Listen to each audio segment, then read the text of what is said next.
Ngayon nga ay narito kami sa Ozzy Racing Moto Lifestyle Philippines para mag-deliver ng i-display naming motor dito. Ngunit sa hindi may paliwanag na dahilan, ay bigla akong napasama sa live ni Sir Zandro. Okay guys, meron na naman tayong surprise na guest, no? Magandang araw sa inyong lahat. Napabisita nga pala ulit kami dito sa Ozzy Racing Moto Lifestyle Philippines dito sa Paco, Manila. At grabe guys, napakaganda talaga ng lugar na to. Paano ba naman lahat ng kailangan mo sa pagmamotor narito? Mula sa jersey, jacket, balaklava, riding pants, bags, mga protective gears, at iba't iba pang gamit ng mga rider. Kompleto nga yan dito lahat. Meron din sila ditong tinitindang bike. Ayan, proud na proud talaga akong ipakita sa inyo to lahat. Paano ba naman, maski ako ay gumagamit din itong Ozzy Racing. 2 years mahigit na nga yung jersey ko na Ozzy Racing, pero hanggang ngayon mukhang bago pa rin. At hanggang ngayon ay nagagamit ko pa rin sa mga rides. Kaya naman masasabi ko sa inyo na sobrang quality ng mga apparels na meron dito. 100% Filipino made. Ayan, sa Cebu nga nagsimula itong Ozzy Racing. At meron ng iba't ibang branches sa buong Pilipinas. Meron din itong mga displays sa mga motorcycle dealers. Kaya marami rin talaga kayong mabibilhan nito. Tamang-tama magpapasko. Reguluhan nyo yung sarili nyo nito. Sa dami ng iba't ibang design at color, siguradong may babagay sa taste nyo at babagay sa kulay ng motor at helmet nyo. Kaya bumisita na kayo sa Ozzy Racing Moto Lifestyle Philippines. Meron din silang shop sa online gaya ng Shopee at Lazada. Syempre pa, ang lahat ng quality products na yan, ang may-ari lang naman ito is none other than Mr. Ozzy himself,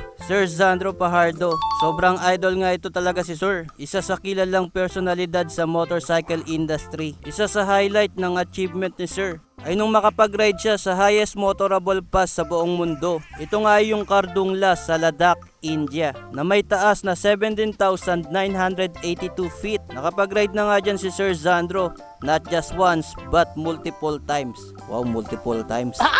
Pero may bago ng highest motorable pass sa buong mundo. Ayun nga ay yung Umlingla na nasa Ladakh, India pa rin, na may taas na 19,024 feet. At nakapag-ride na rin dyan si Sir Zandro at ang Ozzy Racing Team. Kaya sobrang nakaka-proud talaga to.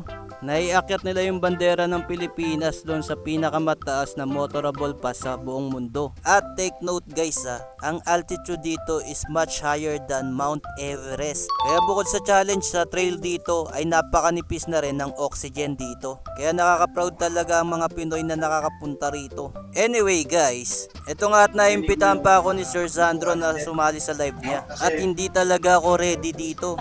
Biglaan ba naman?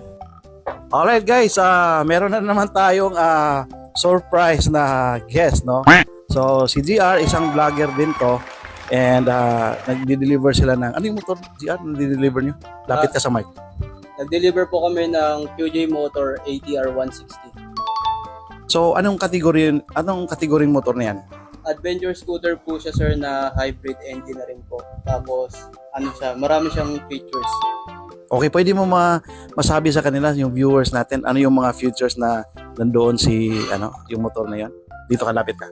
Ayun po, bali yung pinakabagong adventure scooter ng QJ Motor po, yung ATR 160. Bali, meron na rin po siyang dual channel ABS, traction control, tire pressure monitoring, tapos meron din po siyang connection sa cellphone. Parang high-tech tong motor na to.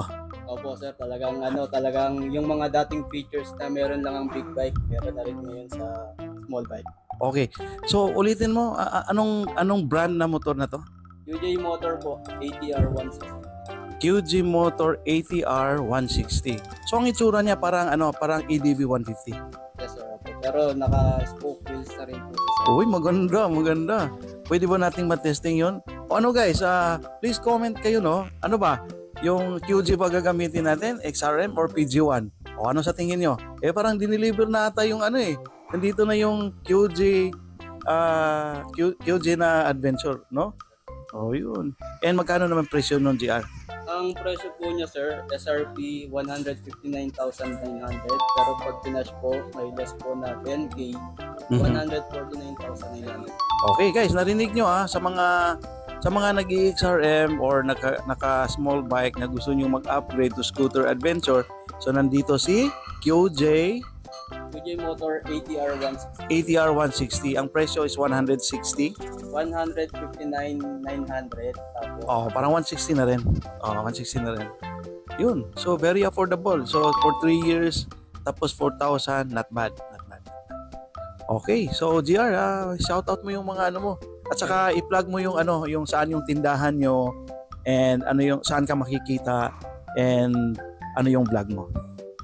Ayan po, shout out sa mga taga-bikers pa General Trias. Ayan po, kung naghanap po kayo ng mga motor na pang daily ride, ayan po, meron po kaming branch sa General Trias, Bikers pa General Trias po. Actually guys, nandito sila si GR ngayon, dinideliver nila yung motor kasi nagbebenta na rin tayo ng motor.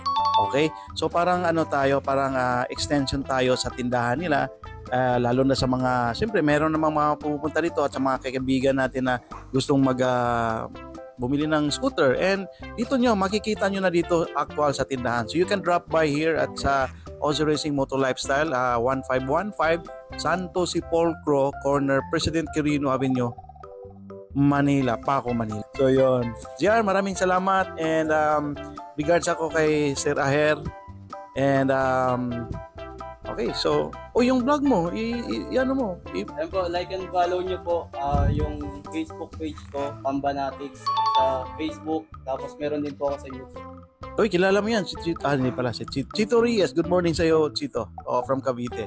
Okay bro, maraming salamat.